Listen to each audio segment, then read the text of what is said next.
An uploading error caused a double video post on Thursday and Friday of last week. Apologies for that. I wanted to post this video today because the interview with Jody Oehler is too good. One of my dear friends in this business. So if you hear any, allusion to me talking about guests from this week, it was actually last week. The nuts and bolts of this interview is fantastic. So check it out. Rounding out guest week with a nostalgic choice. What's the best trade back move? Is Marvin Harrison Jr. worth number 4 overall and not even looking to trade back? And what's the most important position in building a team for the future? Let's discuss. You are Locked On Cardinals, your daily Arizona Cardinals podcast. Part of the Locked On Podcast Network, your team every day.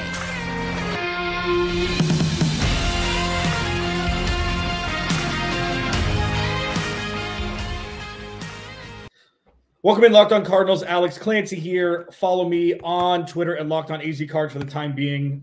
Elon's locked me out of my Twitter account still. Thanks for making Locked On Cardinals your first listen, free wherever you get your podcast, and on YouTube, part of the Locked On Podcast Network, your team every day.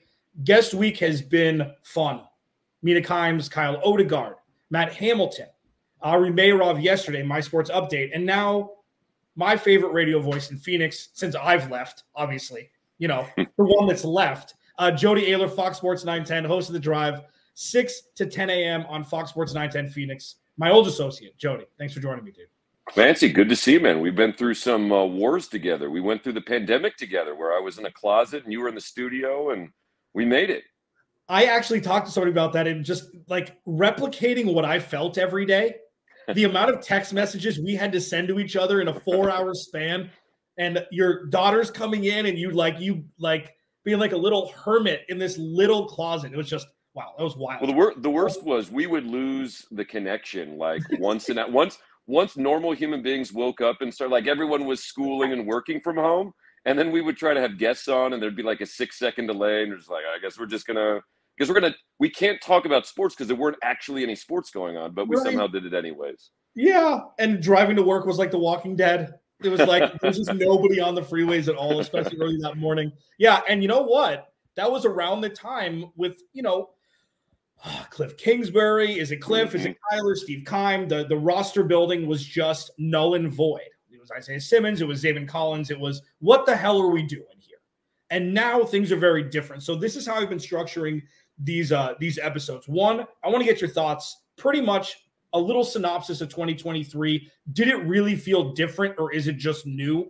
Is kind of something that has been an existential thing for me to discuss.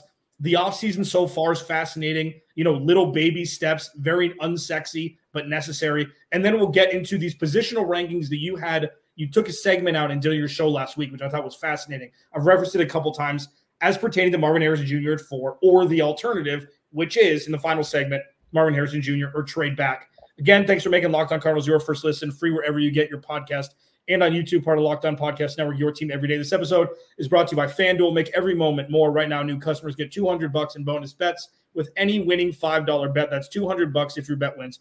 Visit FanDuel.com/LockedOn to get started. So give me a couple minutes. Monty Austin-Ford's introductory press conference to now. Go. Yeah, I feel like everything, I relate everything back to kids because I got 3 and that's my whole world. And like sometimes kids learn a new skill, and the first time they're learning the piano or they're learning to play soccer, you see that first week or first month of practice and they have no idea what they're doing and they don't know where to put their hands and they don't know what to do. But over time, you see that they get a little bit better and they practice, and you see like, here's where the work goes. Here's what it's ultimately leading to.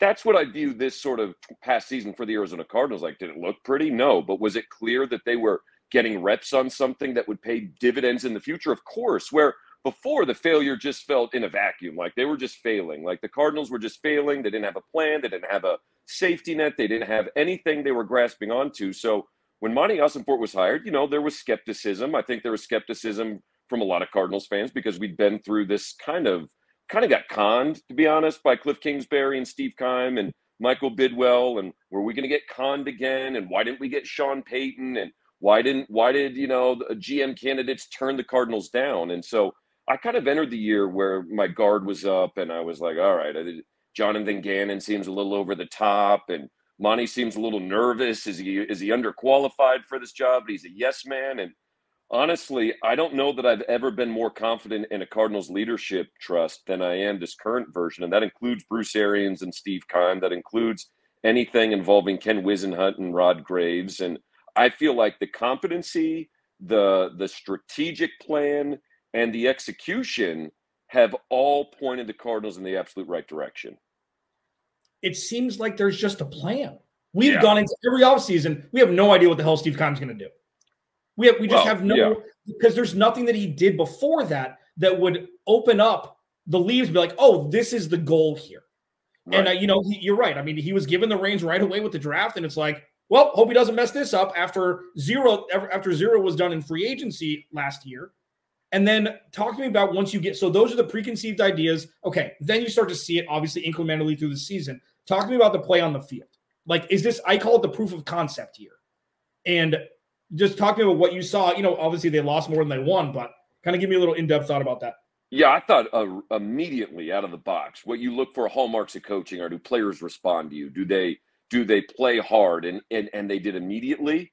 And then the question was, well, can they really keep this up once the weight of failure starts weighing on them and it's clear that they're not a very good team? Can they still play hard? And there they are in December playing their butts off. They've had quarterback changes. They've had injuries. You've got randos popping up in the starting lineup that would barely qualify for special teamers on teams that are above 500, and they're playing their butts off. And then beyond that, you could see the schematic development, right? You could see when Kyler Murray came back, here's a quarterback that can play under center. Hey, there's play action. Hey, there's concepts that are feeding the ball to Trey McBride and using him around the field instead of, here, DeAndre Hopkins, line up on this side of the field for 95% of your snaps, and we'll throw the same three concepts at you. And because you're DeAndre Hopkins, you'll probably make some plays, but teams catch on real quick. And so schematically, I thought offensively there were big steps taken. There were hiccups. I mean, there were times where Drew Petzing didn't call the right plays or the approach wasn't perfect, but you could see kind of the bones of it. And defensively,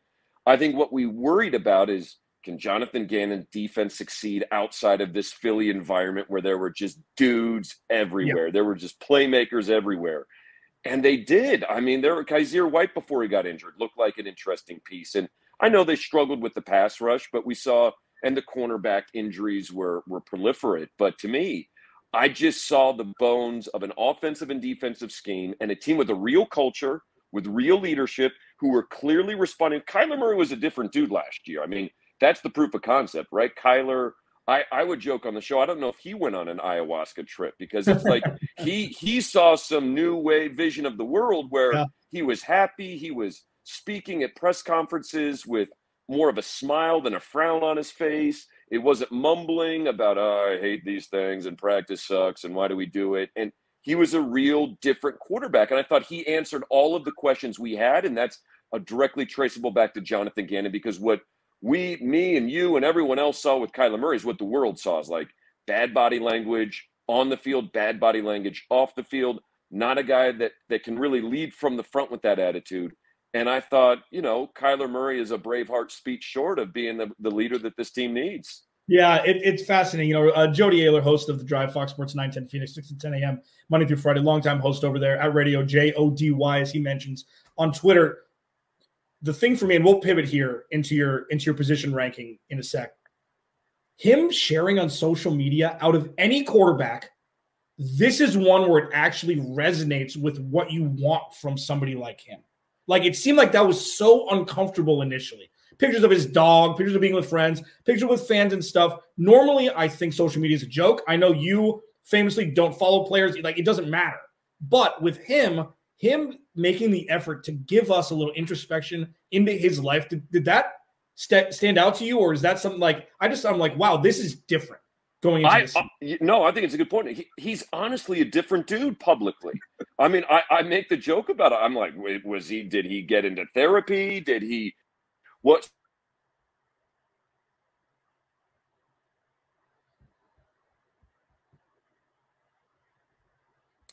I'm trying to figure out like where that started with Kyler Murray. Like, what was the come to Jesus moment? Different dude. So And maybe most importantly, he unblocked me on Twitter, which Oh, he did. He did. Yeah. I have no idea why I was blocked in the first place, but it probably because I was fairly critical. I thought constructively critical of Kyler Murray for a few years. He blocked me. We made a big deal about it. There was a bunch of flack for it. And then randomly, I discovered that he had unblocked me. So I don't know if it's because I finally started, resonating with Kyler, going in on the Kyler being wasted for 4 years under a non-NFL head coach in Cliff Kingsbury. But yeah, I think he's a different dude, and I think he's matured. And, we talked about this on the show a lot. You never know when the light bulb's going to go off for someone. Right. You don't know, but you just want the light bulb to go on. And the light bulb went on for Kyler, and it's going to stay on. You cannot compare the franchise quarterback of the team you cover or love with any other quarterback. Everybody's got their own path. Patrick Mahomes ruined it for everybody. Joe Burrow out the gate ruined it for everybody. Josh Allen was terrible. Looked to be a bust through 16 or 18 games. And then he turned it around. Everybody's different, and that's why I've been imploring people. Let it happen naturally, and now he actually has an ecosystem, as you mentioned, that supports him. And this is the year where it's like if he takes that leap, everybody will shut up and they'll have no reason not to. Alex Clancy, Locked on Cardinals. Jody Oehler, Fox Sports 910, joining me as we wrap up guest week. It's been fun. Jody had a very interesting segment that he did last week on the show. I want to amplify it here to kind of explain the other side that's outside of Marvin Harrison Jr. at 4. It's going to make a compelling argument. Get ready. Locked on Cardinals, your team every day. This episode of Locked on Cardinals is brought to you by FanDuel. First half of Sweet 16 was yesterday. We've got 4 more games on the docket today. You can say goodbye to busted brackets because FanDuel lets you bet on every game of the tourney, whether you're betting on a big upset or a 1 seed. It's time to go dancing with America's #1 sportsbook. Good luck picking who's going to win it outright. Good luck. It's been wild this entire year, and FanDuel's got you covered. You want to make that outright bet for who's going to win the championship, you can do it. And right now, new customers get $200 in bonus bets if your first $5 bet wins. It's $200 to use on spreads, money lines, and as I mentioned, who's going to win it all. Just visit FanDuel.com/lockedon and bet on college sports until they cut down those nets. All right. The Cardinals, I found out a lot through this week, especially with having Ari Mayroff and Mina on, like the national storyline around the Cardinals over the last handful of years, save probably 7-0 and 10-2, was nothing. There's nothing worse than people being indifferent about your organization. Just like the Charger, indifferent. People just don't pay attention. Memphis, Grizzlies, indifferent. It goes across all sports. And now the Cardinals are pivoting towards, oh man, the nerds, the analysts, the draft junkies, the free agent junkies, the football junkies are all looking at the Cardinals like this is a team that's going to be so fun to watch, at least over the next handful of seasons. Jody, number 4, trade back with Denver, trade back with Minnesota. We'll get to that next segment. I want you to replicate in half the amount of time the segment that pretty much what Jody did was he took, listen, if you're going to build a team from the roster the Cardinals have to one of perpetual relevancy and contention, what are the positions that are most important to have the pillars in an effort to do that? And just take the lead. This is why I had you on more than anything, because I want you to share with people what the other side looks like who aren't just ingrained since the end of the 2022 season. Marvin Harrison Jr. needs to be an Arizona Cardinal. Yeah, so the concept is take a star-level player and just say you can get a star-level player across the board. Who makes the biggest impact on your team?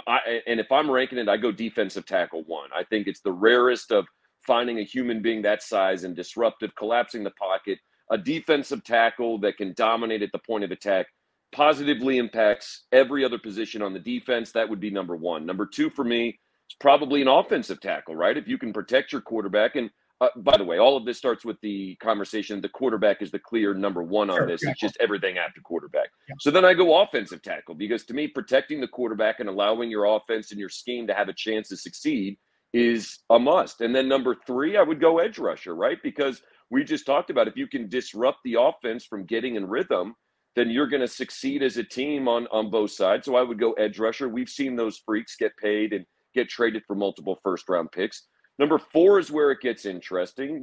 Cornerback is such a big part of the game. I would say the supply and demand of great quarterbacks drives the value of that position up. We don't even really have 3 or 4 great quarterbacks a year anymore, cornerbacks. There's like 2 cornerbacks a year that kind of stand out. So I would go cornerback 4. At number 5, this is kind of where I got into debate with some listeners. I would probably put tight end at number 5. Again, I think if you look at the best version of a modern tight end that can do everything, impact the run game, impact the pass game, short, deep, intermediate passes, and then I would put a wide receiver 6th. Now, if you want to flip-flop tight end and wide receiver, fine. But I think where people get confused is wide receivers are famous. They're fantasy football relevant. You want to buy their jersey. You want to see their interviews. You want to emulate them when you're playing football with your buddies. But if you're Monty Ossenfort, it's not necessarily a priority to have a great wide receiver. I think you want to have good wide receivers. You want to have multiple options. But I don't really see an argument where a star wide receiver is more valuable than a star D tackle, a star offensive tackle, a star edge, or a star cornerback. Yeah, it's true. And I think the line you said, and I'm going to butcher this, but you'll get the paraphrasing. So many more things need to happen for a wide receiver to be great than any of the other positions. Offensive line needs to block. Quarterback needs to be good. The scheme needs to be right. He needs to get separation. He needs to get around that bump if it's a bump and run coverage. So many things need to happen for him to get open instead of just a defensive tackle blowing up a center and interior offensive line. It's very quick 0-1 as opposed to a wide receiver needing that manicured spot. And we're getting super inside baseball, but that was fascinating. Yeah, don't get me wrong. Like, I'm not going to complain if they draft Marvin Harrison Jr. Of course. He's awesome, right? Like, everyone's going to enjoy that. But I don't necessarily see how that makes them a better championship contender in the short term. In the long term, they're still going to have to get a lot of things right, where I would rather look at the possibilities of a multitude of options. So, again, we can go back and forth about Justin Jefferson and Tyreek Hill and Jamar Chase and their value. They're obviously incredibly talented.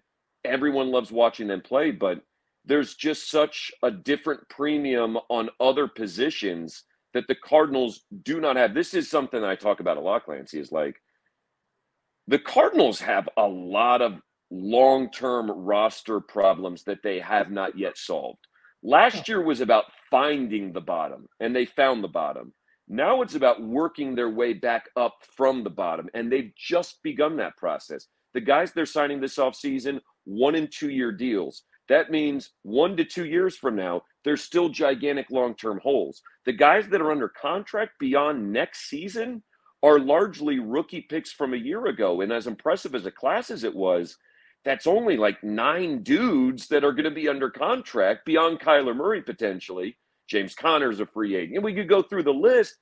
2 years from now, they need starters in every position group on the team. And so if I'm the Cardinals, I look at that and say, all right, like, we got to find starters on the O-line, D-line, and secondary before we get too caught up in the missing piece. Marvin Harrison Jr. could be great, but as you point out, as I've talked about, he's going to be dependent on a lot of other things going well that aren't quite set up to succeed as you would want right now. Yeah, and the tough part is fans want the Cardinals rebuild to be fast, and they also want Marvin Harrison Jr., and you need to pick one. And that's kind of where it is. And because you mentioned, like, they're gonna have more money than King Midas next year. They're gonna have all the money to spend. They're gonna have a full thing of they're gonna have a full bevy of draft picks. Barring Monty going nuts during the draft this year, which we'll talk about. But it's a little bit longer, but it's going to be done as a healthy relationship is built, as opposed to just trading and hoping and doing all these things, building culture and then fitting people in around that culture. Also feel like there's a psychology to Cardinals fans where a star wide receiver is just so comfortable and familiar. And there are real shades of Larry Fitzgerald with Marvin Harrison Jr. And he was such the source of pride for so long, like the only source of pride, that for Cardinals fans, it just feels really secure and comfortable to be like, we could get another Larry Fitzgerald and that would be amazing. And you're like, I got in this back and forth with people on social media. I'm like, for like 12 years of Larry Fitzgerald's career, they were a 500 or worse team. Like, they wasted Larry Fitzgerald because they didn't fundamentally have a roster that could take advantage of Larry Fitzgerald. And so while I appreciate you want to duplicate Larry Fitzgerald, I want to avoid another Larry Fitzgerald situation where you squander what I believe to be the second greatest wide receiver in NFL history, who proved to be incredibly clutch, incredibly underrated, he was incredibly loyal, which I appreciate, but they did not maximize Larry Fitzgerald's career in the Cardinals uniform. And I think the point of this version of the Cardinals is, let's put everything in place to when it's time, really go time, which is not that far away. It might be 1 year away for the Cardinals to really go for it. Let's make sure those fundamentals are there and they can do that.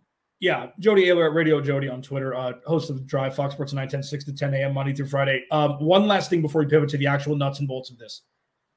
This needs to be asked, even though it seems kind of like a folly to do it. Season ticket holders have been overpaying forever for the position that's been there, especially with, the updates. Season ticket holders have to pay more tickets. That's just, how things are done around the Bidwell world.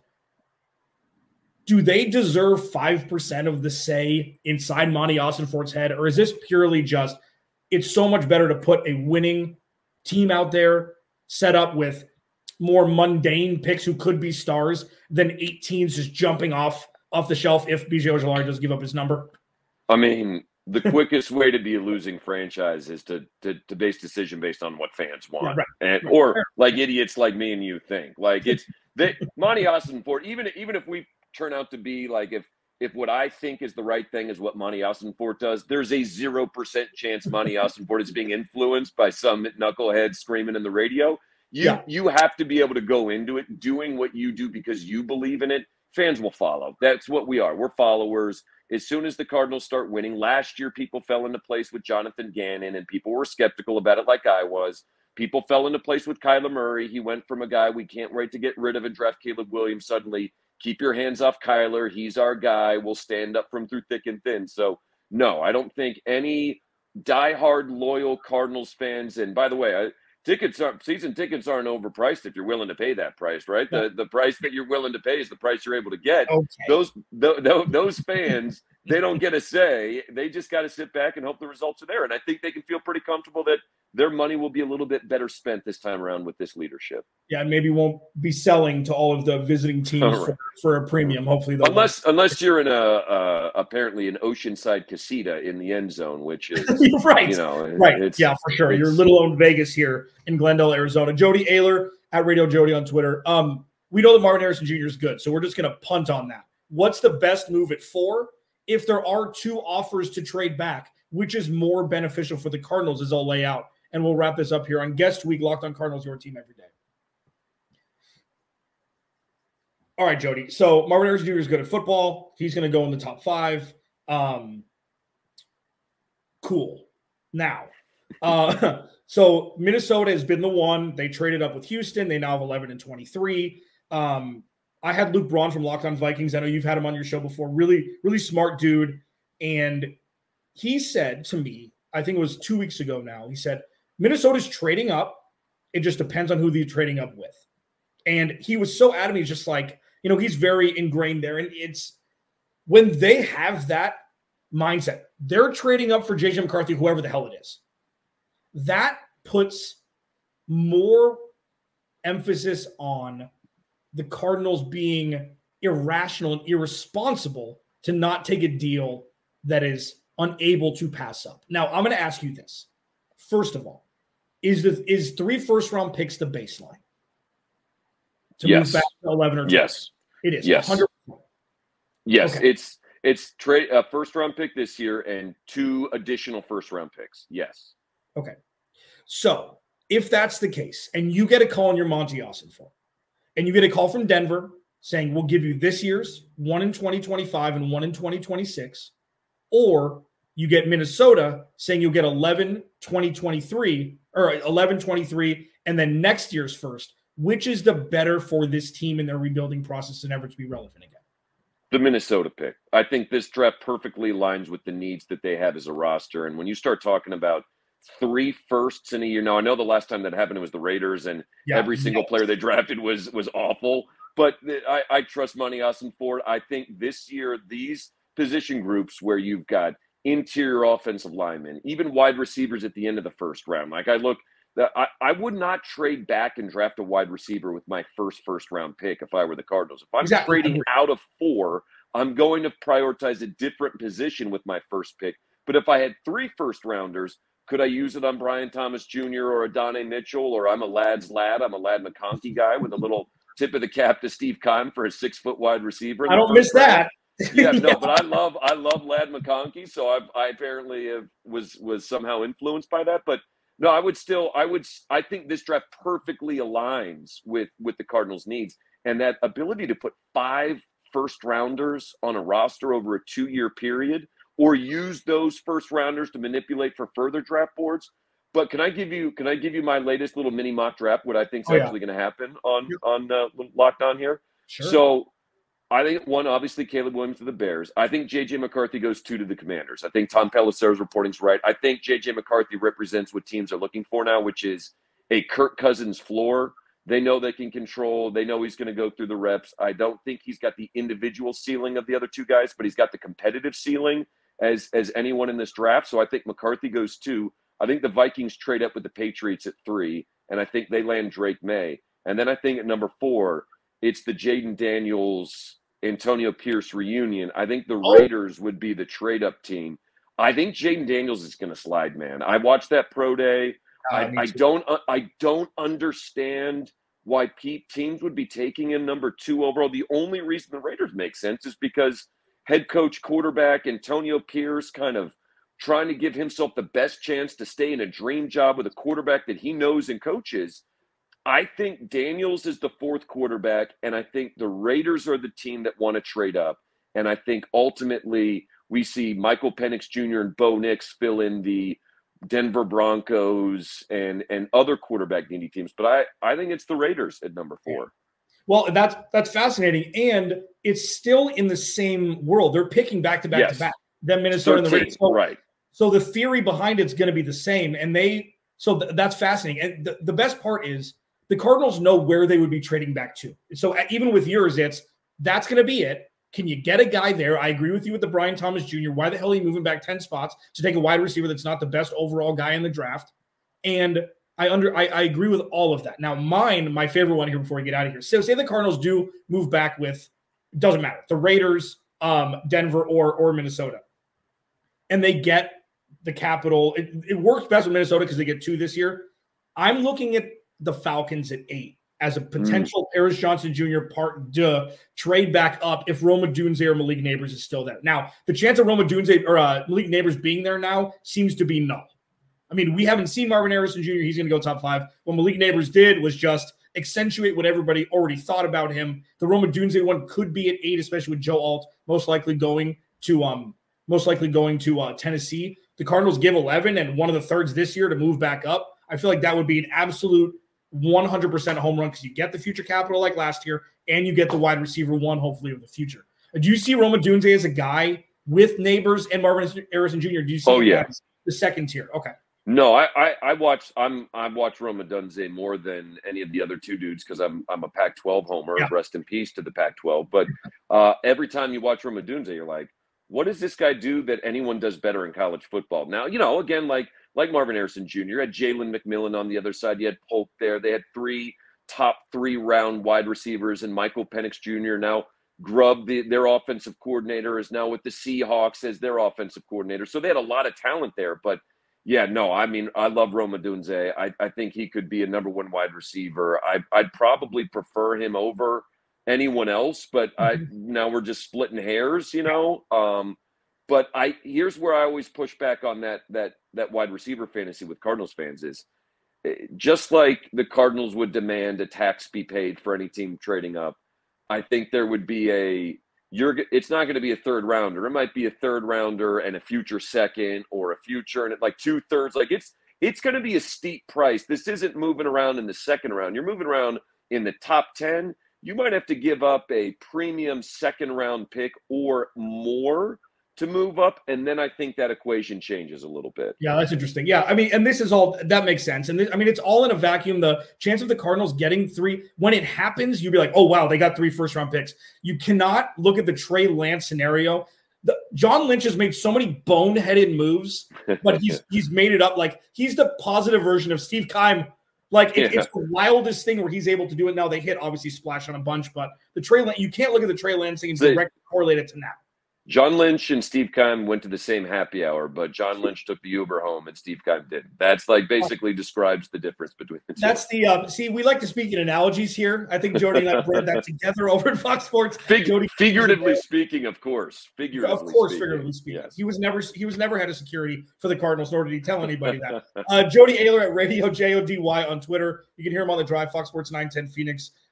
Good friend of mine. He's been a longtime host over there. And it's wild to see, Bo now with PHNX. I'm joining him, and I actually joined Johnny yesterday because Bo's on vacation. It's wild to see all of this happen over the last decade. Longer for you. I mean, Jody's been in radio since he was 21 in Tucson. But it's just wild to see all of the work. And then it's like, now it's like, here's the prize. This is when things really get good. And it's like, all of the vitriol and the Stockholm syndrome, what we've experienced over the last 8 years, it's like, it's new. We're prepared. We deserve it. It's a real NFL franchise with real NFL storylines. You love unbelievable. Radio Jody on Twitter. Really appreciate it, man. Thanks for joining me. Hey, great to see you, man. Thanks for having me. Alex Clancy, Locked On Cardinals. I'll talk to you Monday.